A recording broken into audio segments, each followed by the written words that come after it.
Good morning po guys. Ito po guys, almusal na naman po. Salamat po sa araw na to guys. Ngayong araw ng Sabado. Ito po ang aking healthy breakfast. Ayan po guys, oatmeal, boiling egg, banana, saka ko lang po hinahaluan ng ito po, kasoy, buto ng kasoy. Ayan guys, hinahalo po sa oatmeal. Kain po tayo. Hindi po kasi ako mahilig magkanin sa umaga. Oatmeal lang po, tsaka to. Dati guys, ang hinahalo ko po kasi dito sa oatmeal ay honey. Kaso naubos po, kaya ito na lang po, buto ng kasoy. Wala.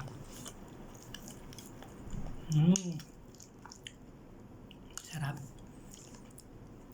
Magkakain po tayo ng oatmeal guys sa umaga. Nakakabawas po ng cholesterol.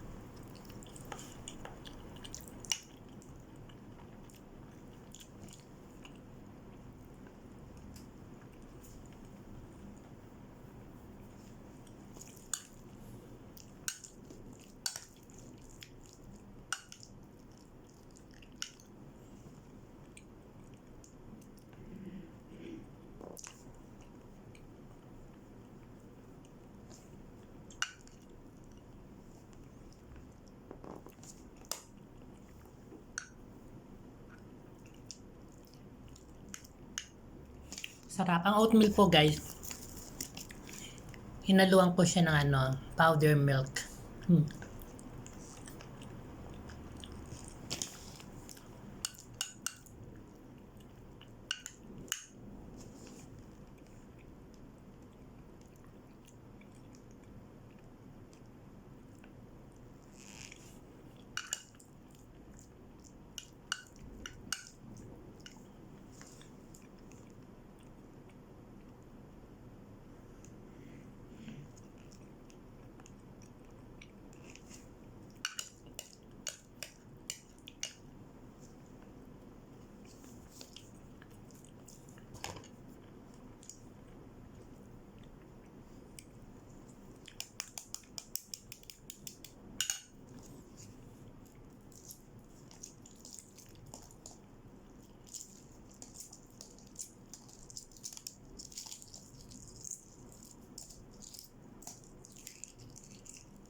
Sarap po guys. Sarap. Banana.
Ayan guys. Pangalawang itlog. Kasi guys, mas maganda po yung itlog sa umaga. Lalo na po kung boiling. Mas nakakawala rin po daw siya ng cholesterol. Sabi ng mga doktor na napapanood ko sa YouTube.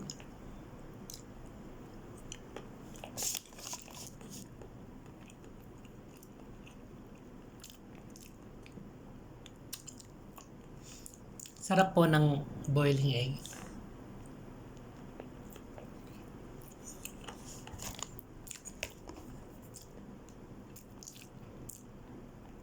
Mas masarap pa po siya sa nilaga. Ay, sa prito.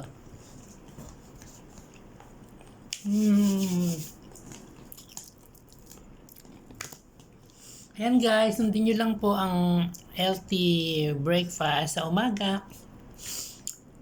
Hindi po kasi kumakain ng hotdog. Paminsan-minsan lang naman po kumakain ng bread. Pero ito po ang madalas kong kinakain, oatmeal at saka egg, saka banana. Yan po lagi yung madalas. Kung napapansin nyo po may tira guys. Kasi yung ibang laing kaibigan kong taga Bangladesh, kumakain din siya ng oatmeal. So tinitiraan ko siya. Tsaka sa kanya rin to itong isang itlog. Tsaka may banana din siya. Ayan, tatakpan na po natin para hindi ipisin. Ayan guys. Nakalahati ko po siyang sarap. Busog na po ako. Ayan ang isang itlog. Ito ang plastic. Lalagay ko na dito. Ayan. Ito'y para sa kanya. Breakfast. Kanya lang guys. Kailangan nating maging mabait sa mga kapwa natin. Kung meron namang sobra sa niluto natin na pwede namang ipamigay, instead na itapon, ibigay na lang po, at least mapapakinabangan po nila. Kasi bawal po ang magtapon ng grasya ng Diyos. Pinagpapaguran po natin yun guys. Wag po nating sayangin guys. Mas marami po ang hindi kumakain ngayon sa ibang bansa, sa mga iba't-ibang lugar. Pasalamat na po tayo, nakakakain pa po tayo ng sobra-sobra sa 3 beses sa isang araw. May merienda pa po. Pero yung iba po guys, halos magmakaawa na lang po sa mga ibang tao para mabigyan lang po sila ng pagkain. Thanks God. La ilaha illa asyhadu anna muhammadar rasulullah. Salamat po sa iyo Panginoon sa mga blessing na binibigyan niyo po sa akin sa araw-araw, kalakasan. Naway pagalingin niyo rin po yung mga taong nakikipaglaban sa kanilang mga karamdaman na nasa bahay, nasa kalsada, mga nasa ospital. Ganon din po yung mga bumubiyahe ngayon sa Impapawid, Karagatan at saka sa Kapatagan. Naway gabayan niyo po ang mga driver guys. Maihatid po nila ang kanilang mga pasahero sa kanilang destinasyon at may naghihintay sa kanilang mga kapamilya. Gabayan niyo po ang lahat ng mga driver sa araw-araw guys. Nakikipaglaban sa buhay, nakikipaglaban sa pakalsada. Gabayan niyo po sila guys. Naway makarating muli sila sa kanilang mga pamilya na naghihintay. Salamat po sa akin, lahat ng pinahiram mo sa akin na mayroon ako ngayon, God, Lord. Salamat po, maraming salamat. Gabayan niyo po ang aking mga kapatid, lalong-lalo na po ang 3 kong ate, ang kapatid ko pong lalaki. Gabayan niyo po sila, huwag niyo po silang pababayaan. Maraming salamat po guys, thank you for watching.